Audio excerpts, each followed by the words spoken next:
Hey everyone, welcome to another episode of Hashtag Clocked In with me, your host, Jordan Edwards. I'm thrilled to have you tune in as we dive into the dynamic world of productivity, success, and stories of incredible individuals who've mastered the art of getting things done.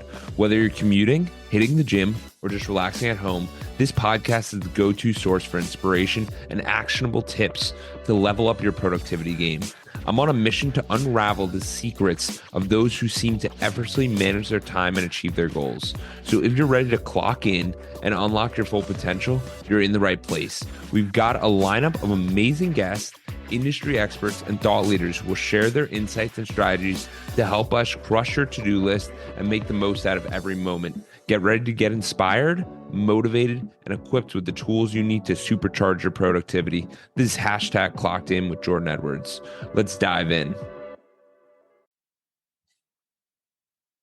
Hey, what's going on, guys? We got a special guest here today. We have Greg Wolf.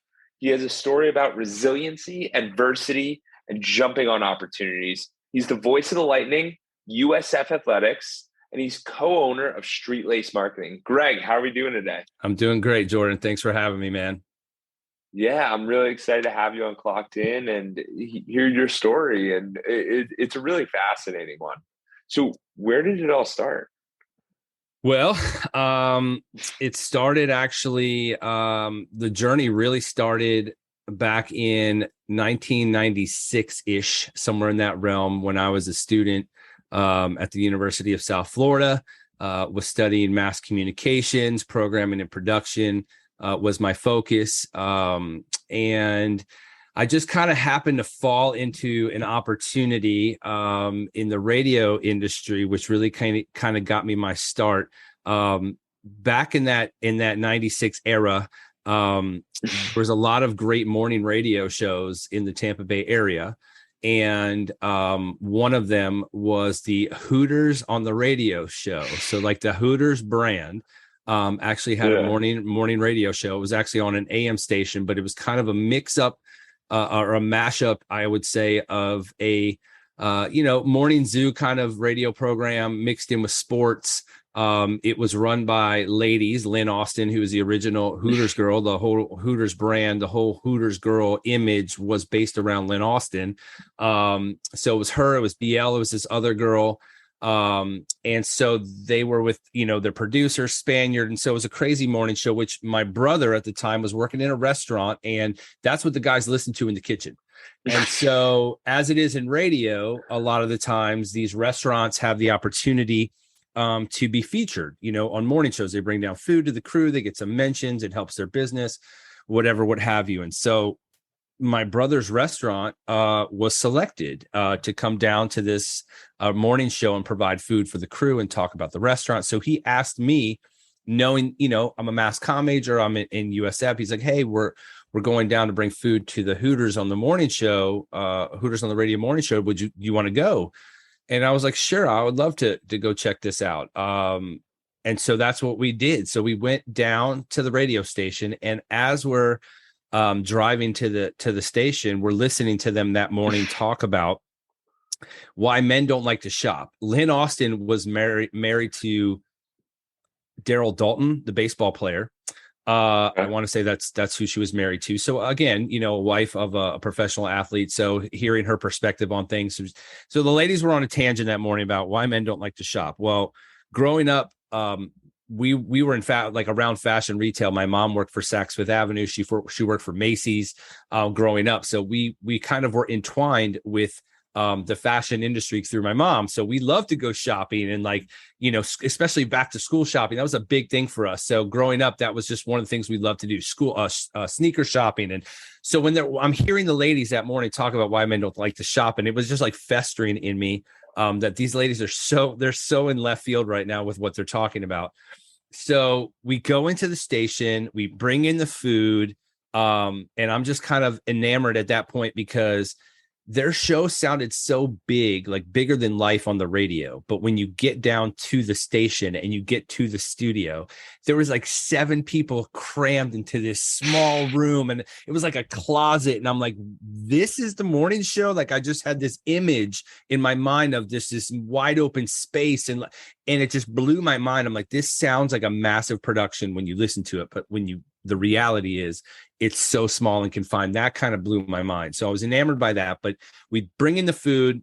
They're talking about the food, and I just couldn't shut up. I literally was like, can I say something really quick? And they're like, who is this guy? Like, my brother was talking about the food, and I was like, can I say something really quick? And they're like, sure. Who is this? He's like, he's my brother. And I was like, you do realize that you just stereotyped an entire generation of men by saying guys don't like to shop. And they're like, what do you know about shopping? And so there was this natural banter. Was this off air? This was live on the air. This is on the air.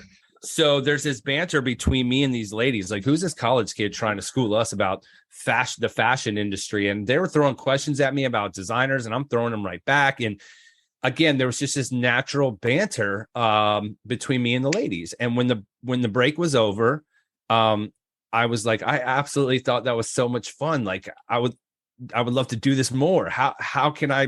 Do you guys have interns here? I'm a college kid. And they're like, we've never had anybody ask us to be our intern, so we don't even know. So they said, go talk to our GM. And I did. And he was listening to that whole break. And I said, I'm a college student at USF. I love this whole dynamic. Do you guys have internship opportunities here? And he was like, kid, nobody's ever asked us that before. He's like, I don't even know. He's like, you'd have to talk to your professor. But I was like, does that mean if I get approval that you would find an internship for me? He was like, sure, why not? And so I was like, okay. So I went back to USF. I went to my professor. I said, I have an opportunity to get an internship at a legitimate radio station for a morning show. And he was geeked for me. He's like, that's awesome. That's what this is all about. And so he's like, you do have to get college credit, though. That's the key here, is if you're going to get a college internship, especially in your major, you have to get a credit for that. So you have to, there's like, I don't say rules, but there's things you have to complete in worksheets, and the GM has to sign off each week. So it was like a real legitimate internship. So he gave me the paperwork. I went back to the station, and next thing you know, I'm the Hooters on the radio show morning intern. And for, I don't know, 2 months maybe or more, I was their do boy. Like, I didn't like, there was no radio learning anything. They're like, go get me coffee, go pick up my dry cleaning. Here's the key to my house. My dog needs to go be walked. Like, I literally was just like their bitch boy, to be honest with you. Yeah. And one day I woke up and I'm like, this is not what I signed up for.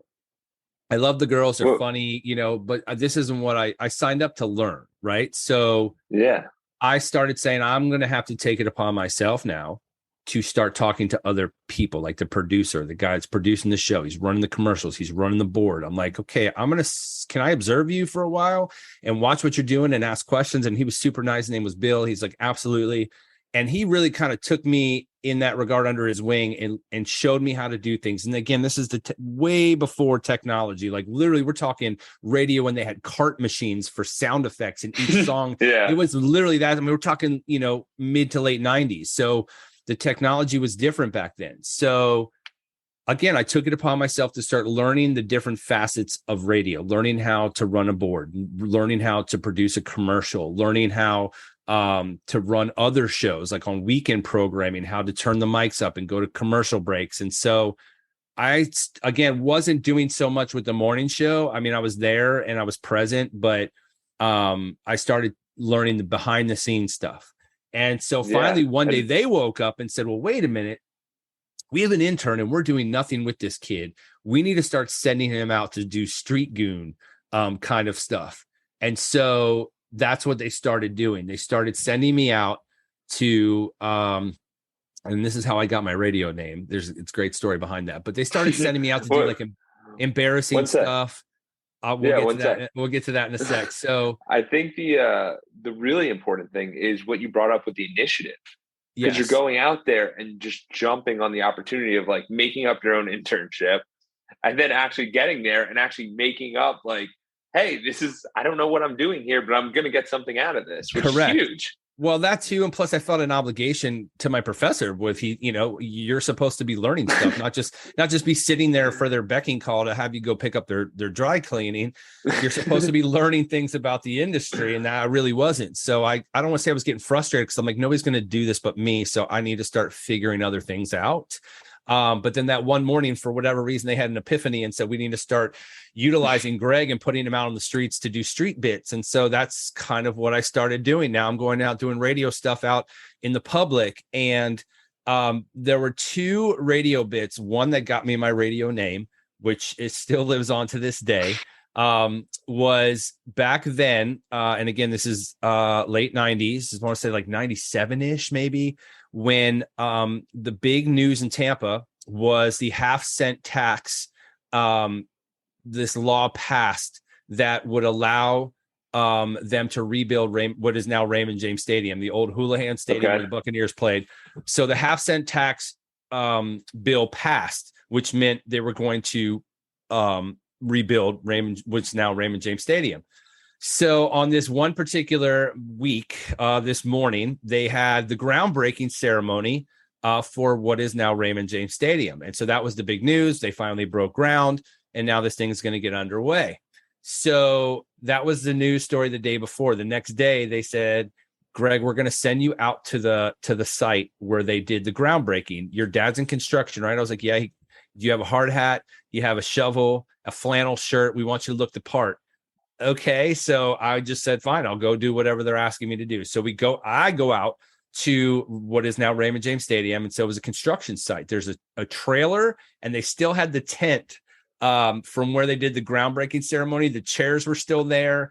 But it was fenced in. It was all fenced in. So I get out to the site. I call the station. I'm like, hey, I'm out here. I'm dressed like a construction worker. They're like, we want you to get into where they filmed, where they did the ceremony. And I'm like, well, it's fenced in.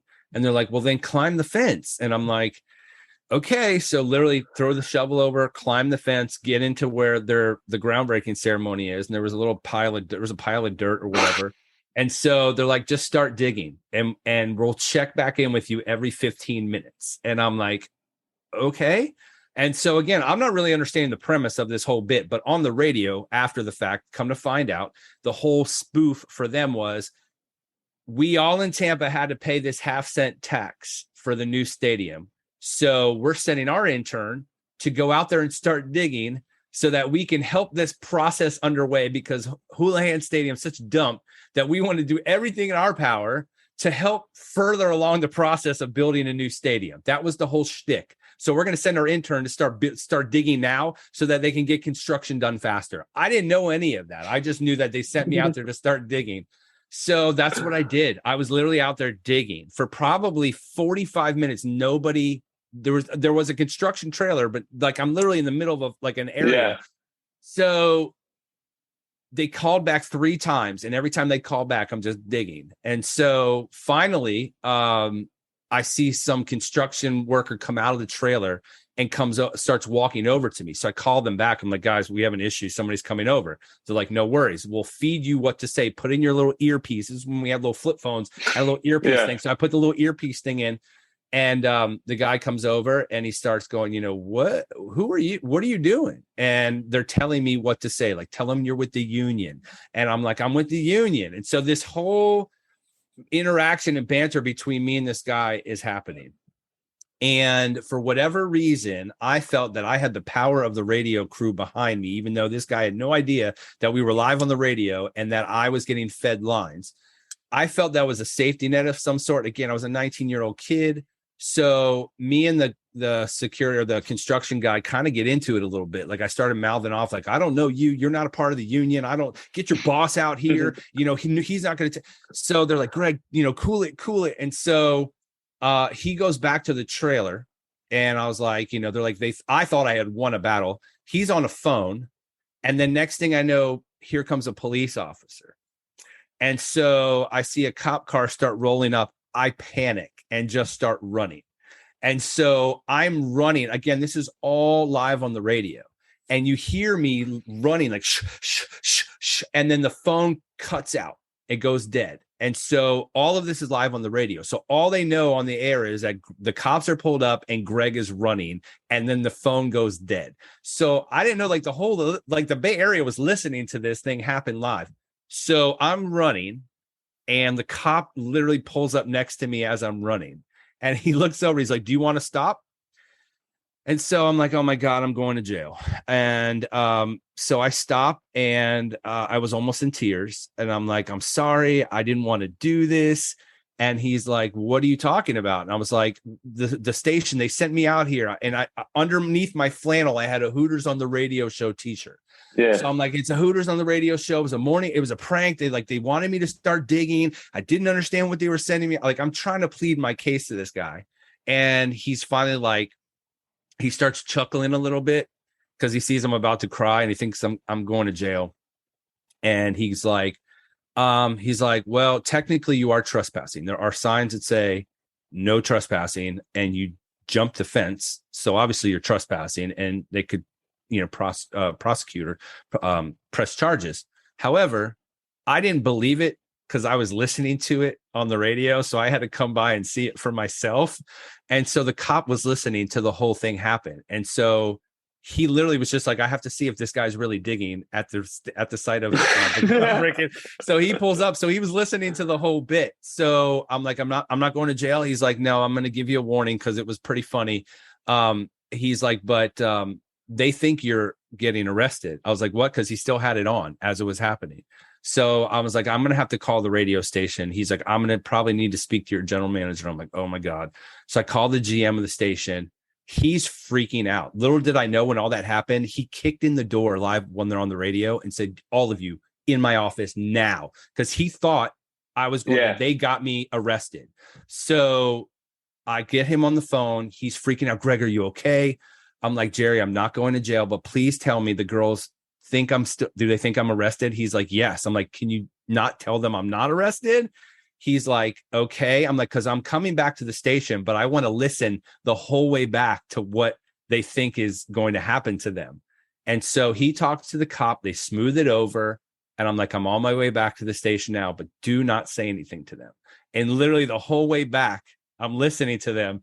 They're like they're like thanking their listeners. It's been a great run. They literally think that they're getting fired. They're like, callers are calling out. They're like, that was the funniest. You guys should not be getting fired. That was hilarious. And so there's this whole like 20-minute, because I mean, I was over in Tampa. The station was in St. Pete. So I'm listening to the whole banter. And so a couple minutes left to the end of the show, and they're like getting ready to sign off.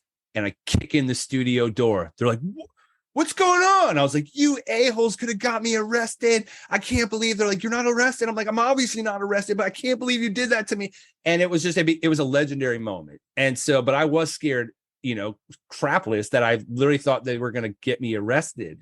But in this whole meantime, when the phone went dead, when I was running, BL, who was one of the co-hosts, was like, Greg was running so fast. He sounded like he had 3 legs. Like he was literally like, and so they're like, his name. And then Third Leg Greg was the name that spit out of her mouth. And that was my intern radio name, became Third Leg Greg, because I was running so fast from the cops. Like I had 3 legs. And so that was how the name Third Leg Greg came to be. And after that, it was a legendary moment. And sure enough, that led to other crazy moments down the line.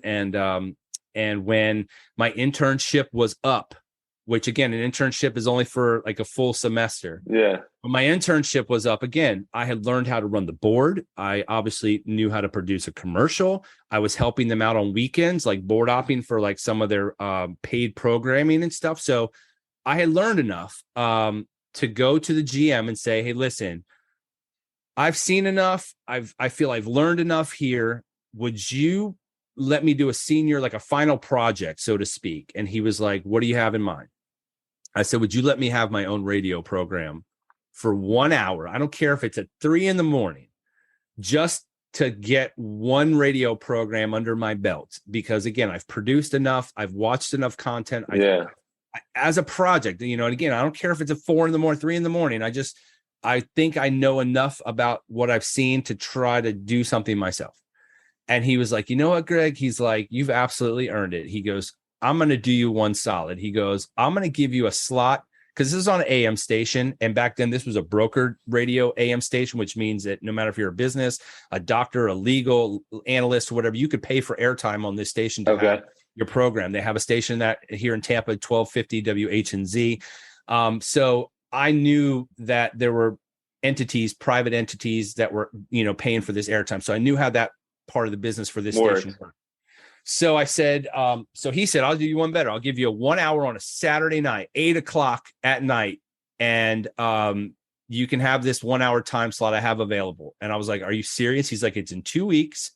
And but you need to format your show. What is your show going to be about? Like, I need to know. This is not music radio where it's all music and you have very short talk breaks. It's completely the opposite. You have all talk for 60 minutes. It's not easy as you think it is. So I need to know what your segmented breaks are going to look like for that 1 hour. So it looks like a pie chart, and let's split it up. And so he goes, I'll even do you another solid.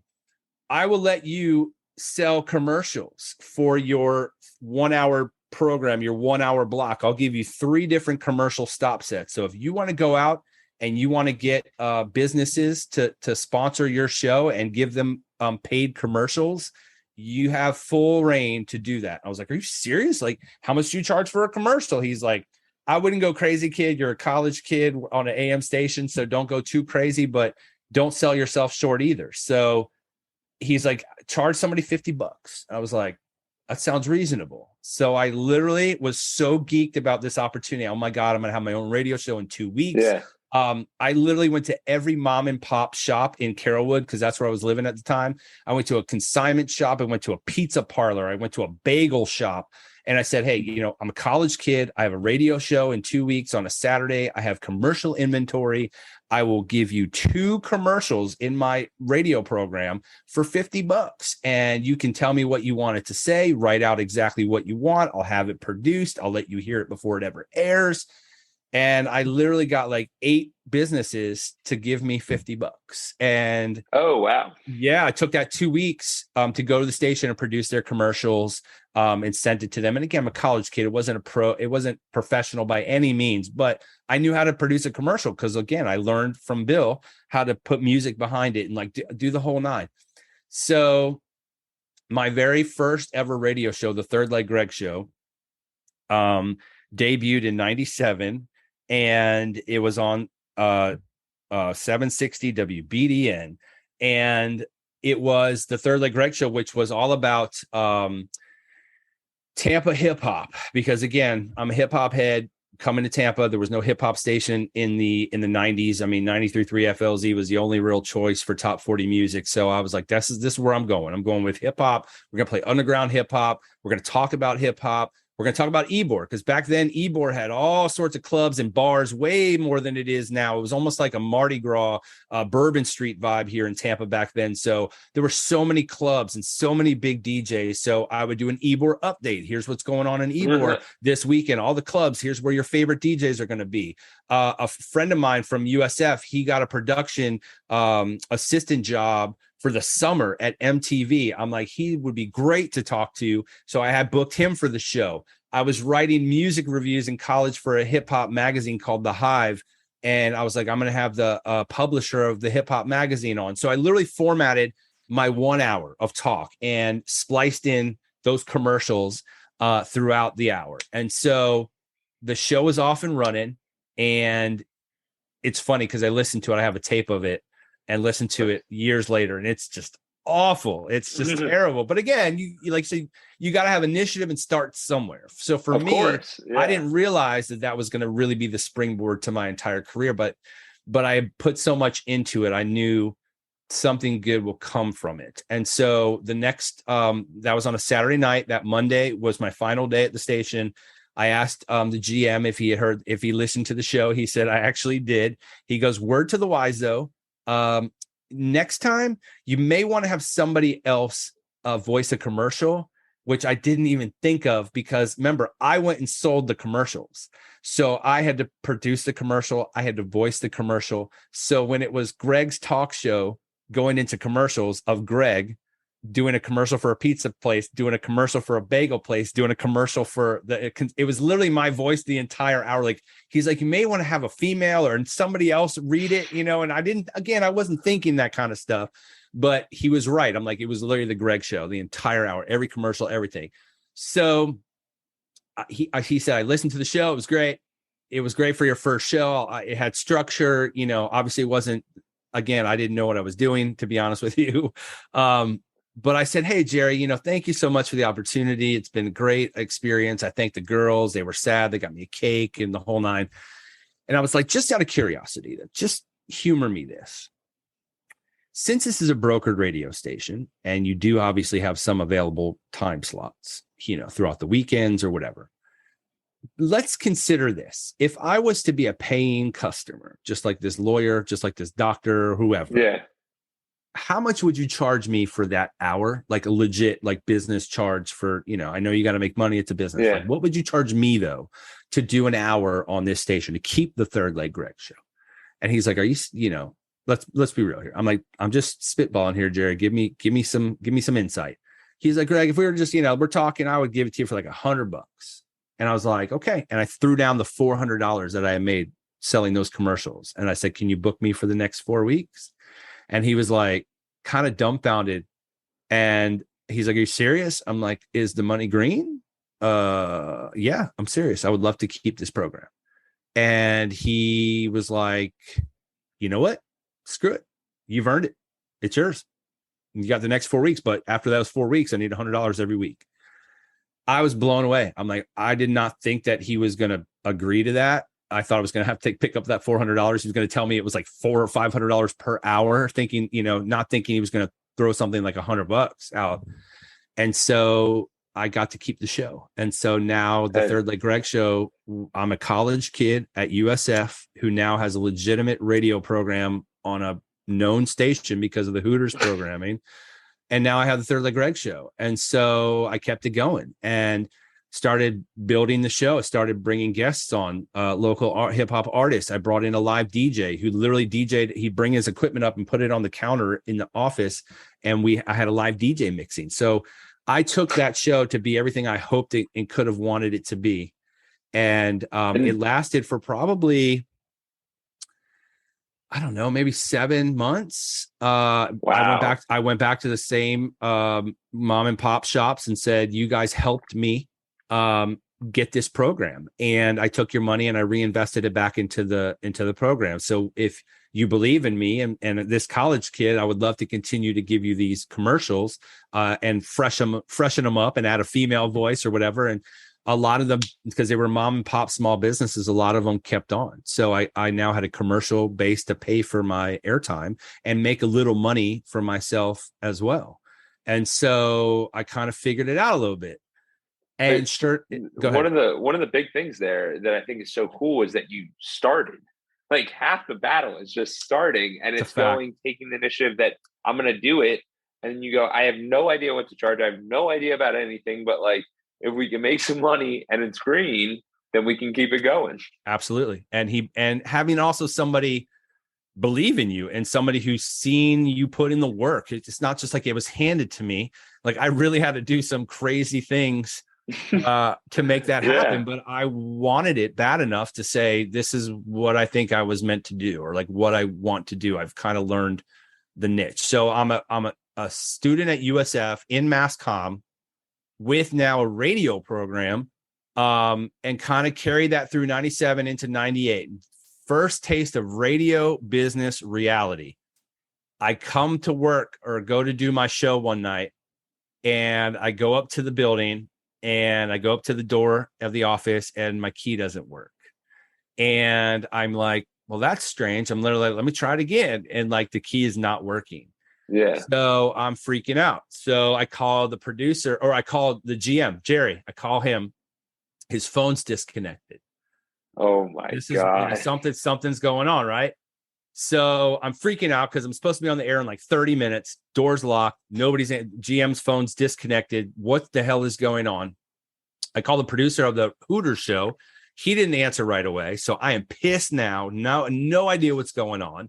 He finally calls me back and I'm like, Spaniard, like, what the hell's going on, dude? My key's not working. I'm supposed to be. He's like, you didn't hear? And I'm like, hear what?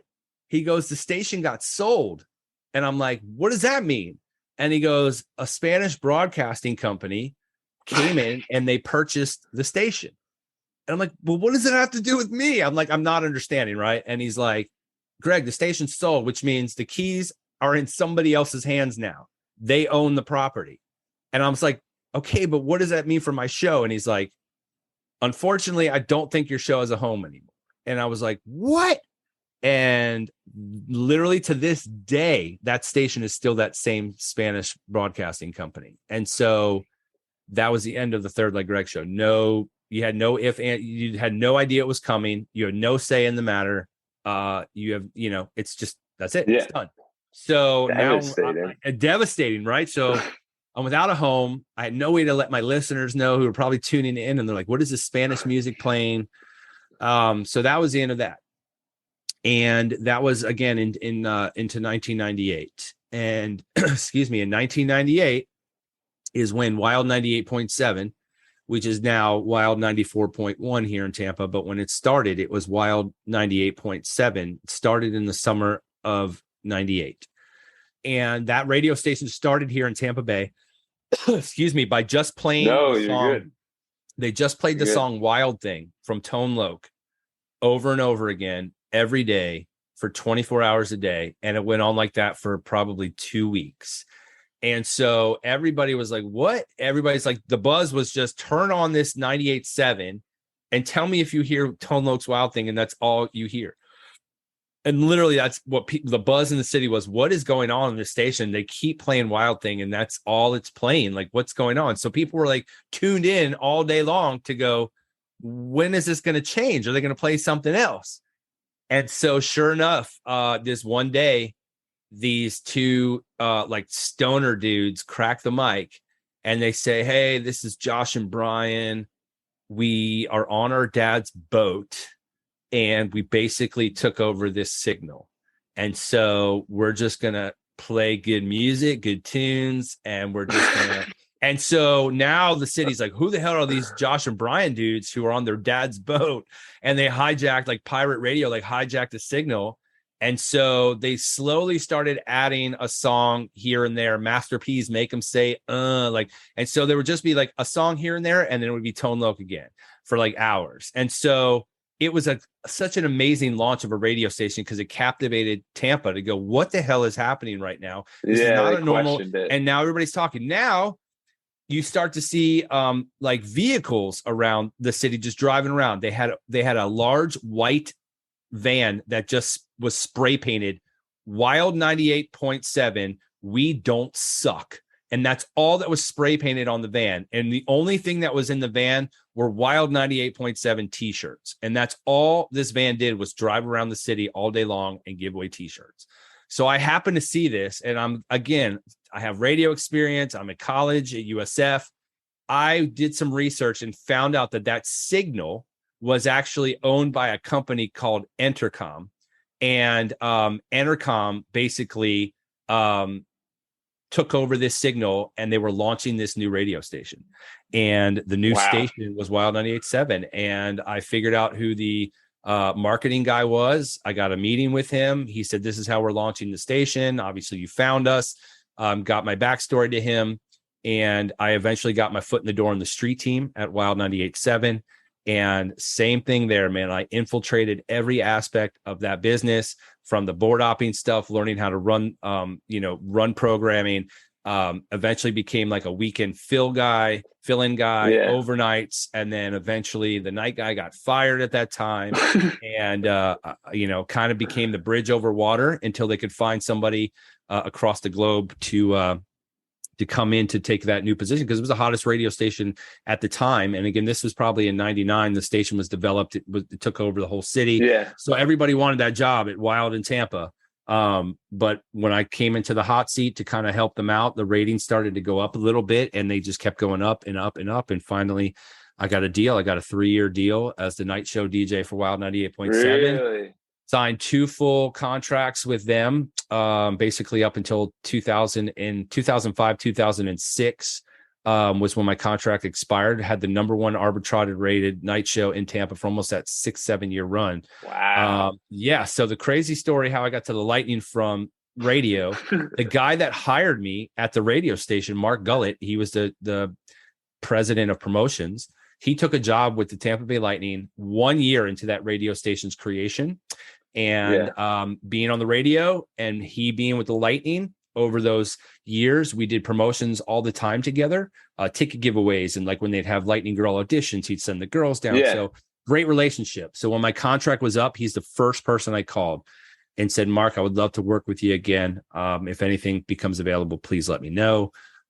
He didn't have anything at the time, and I kind of waited it out. I was getting interviews at other radio stations across the country. Nothing really felt right to me.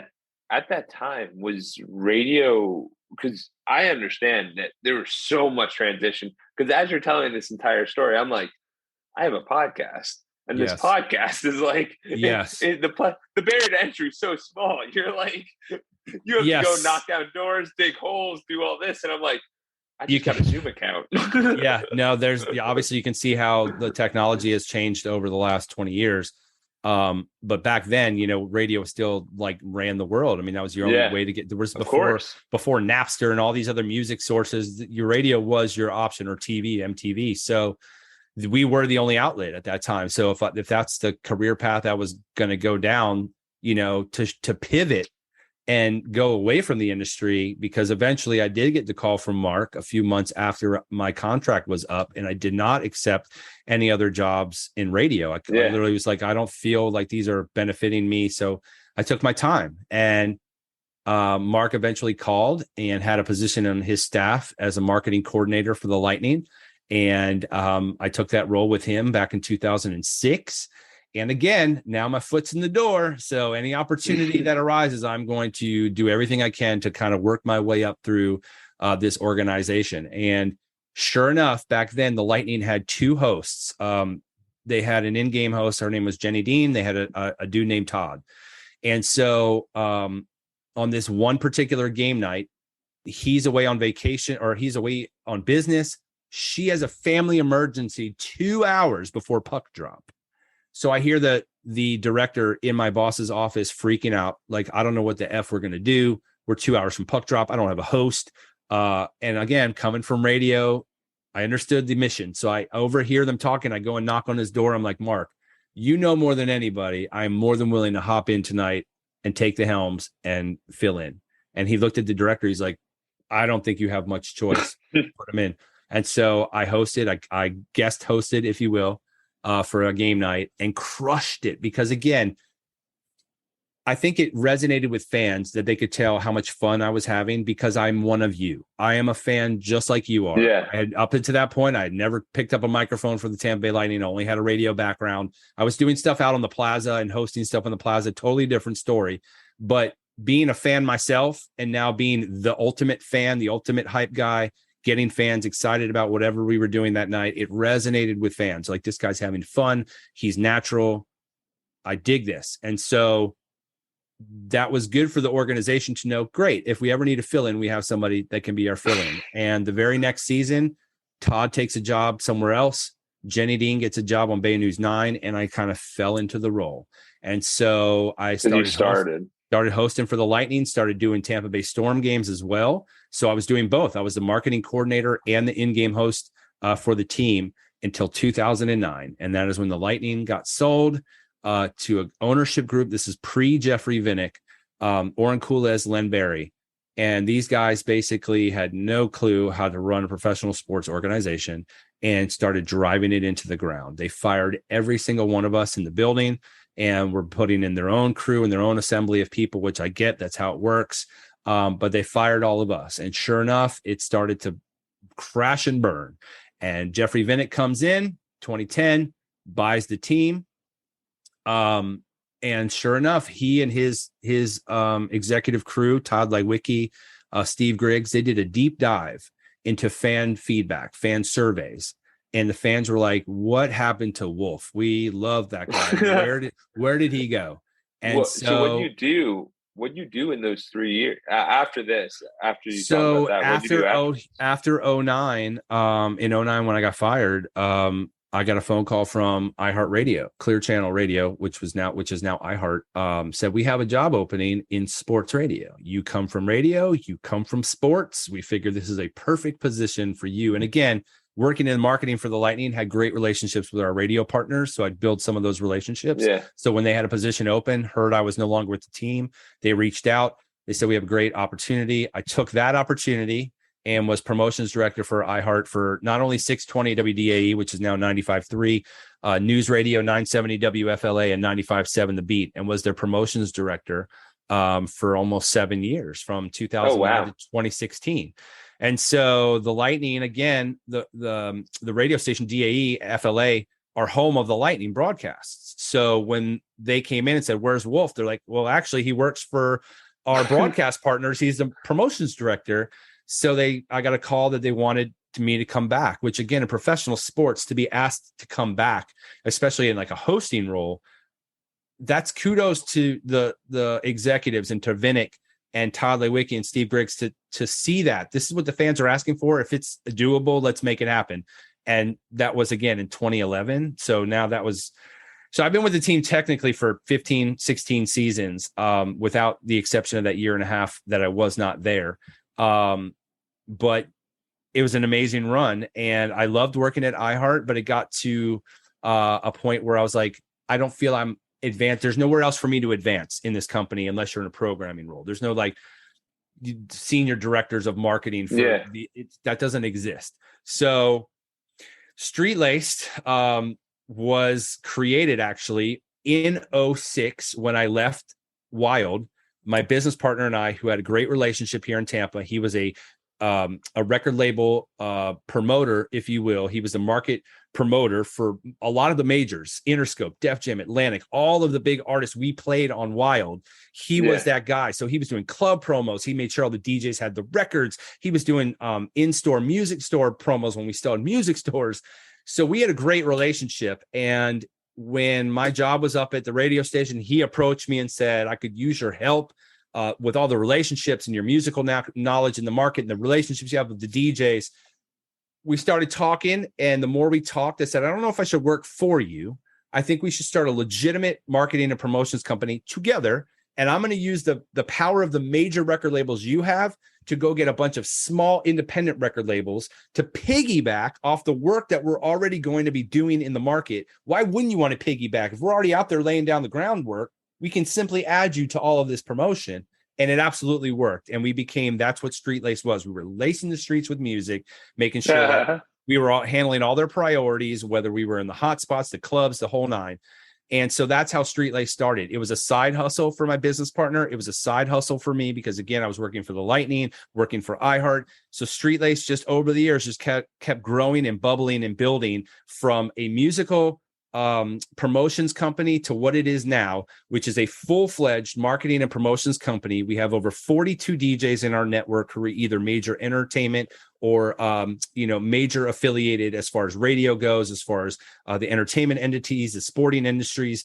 They're all affiliated in a major way with those entities. We have a whole roster of entertainment, everything from fire breathers to breakdance crews to bouncy houses. We have all of that in our network. We still do the grassroots marketing and promotions for businesses because we took that model from the street promotions from hip hop and from music, and we put that same philosophy to work for a lot of brands, local and national, because it still works. So we still have a grassroots element of Street Laced on top of booking, on top of social media marketing. We do a ton.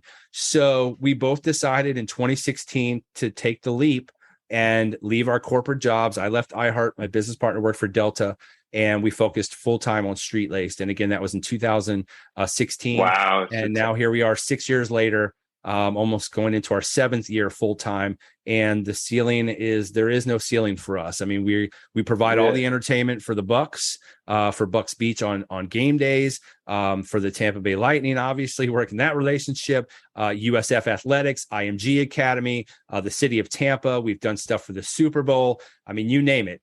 We've really done a very good job these last 7 years of really building our brand here in the market. And again, utilizing my past experiences, my relationships, whether it was in radio, sports, the entertainment industry, to help build the brand that we created. So that's kind of where things are at now. Still hosting for the Lightning. I picked up the USF hosting gig 8 years ago. Again, as an alumni, they saw the opportunity. They saw me at Lightning games. They said, we need this guy. And so that's kind of how we're at today. I know that was a long story, but that's really the path that got me from point A to point B. And it's a lot of information, but that's how it's been built, man. That's how my path went.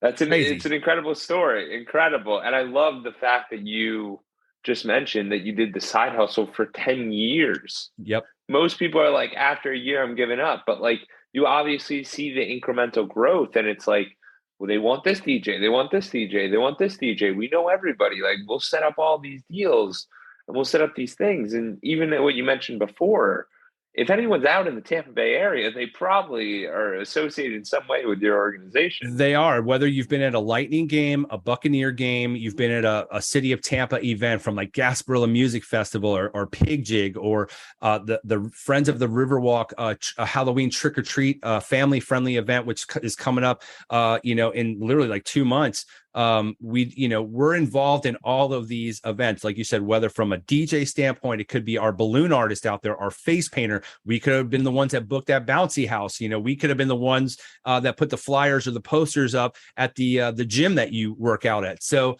there's a lot of different facets in this market when it comes to sports, entertainment, and marketing, that our company very well could have our finger on that pulse. Absolutely. And Greg, the story is incredible because there's so much ups and downs and all arounds. And the coolest part is that you just keep pursuing. And every single time I heard you're like, I got in the door. Now it's over. Correct. I got in the door. They have no idea what I'm about to do. That's a fact. And you have to prove that, you have to want it too, but you do. You just get your foot in the door and then do what you got to do to make them believe you. 100%. And this is for anyone listening, that like, when you get in the door somewhere, make the most of that opportunity and go out and do what you need to do. So absolutely. Greg, this has been incredible. Where can people find you? So I'm on all socials, whether that's Twitter, Facebook, Instagram, at Third Leg Greg. That's at 3RDLEGGREG.